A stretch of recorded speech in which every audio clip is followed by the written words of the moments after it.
Hi, my name is Robert McGee. I'm one of Boyd Coddington's sons. Really appreciate everybody leaving positive feedback and comments on all the blogs and different things on the internet. I know everybody can't attend the funeral, so I'd like to read something that I wrote, just so you guys understand, give you a little bit of insight and that kind of thing on how basically how I feel. Boyd Coddington. Today is a sad day, the fall of an icon, the fall of an ordinary man born to do extraordinary things, revolutionizing an industry, creating art, and obsessing for nothing less than perfection. He demonstrated a work ethic that people talked about. Every Saturday I saw him, he would work, and Sunday morning he'd say, "I can't wait until Monday." I would reply, "Why?"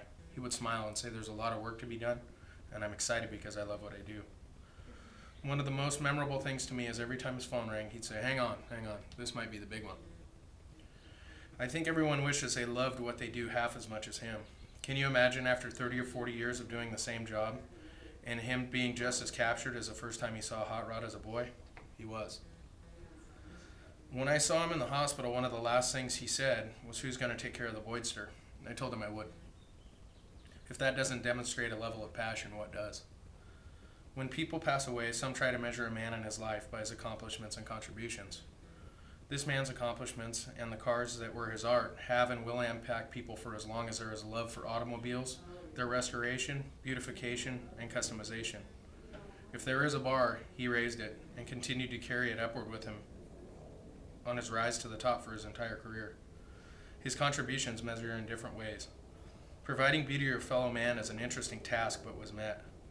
Giving inspiration to everyone from the garage builder to the shop owner and changing the way people look at hot rods is only a few examples. He also had 5 sons, 7 grandchildren, and 1 great-grandchild. He gave back by creating the Boyd Coddington Foundation and his constant work for the care and employment of the mentally challenged. These accomplishments and contributions previous don't even compare to the true accomplishments, contributions, inspiration, and love that is Boyd Coddington. So the next time you're at that car show, auto parts house, gas station, and you glance over at that postcard or memorabilia, remember the inspiration, remember the style, remember what he gave. Remember Big Daddy Boyd Coddington. And again, I'd like to say thank you to everybody, all of our supporters, and appreciate it.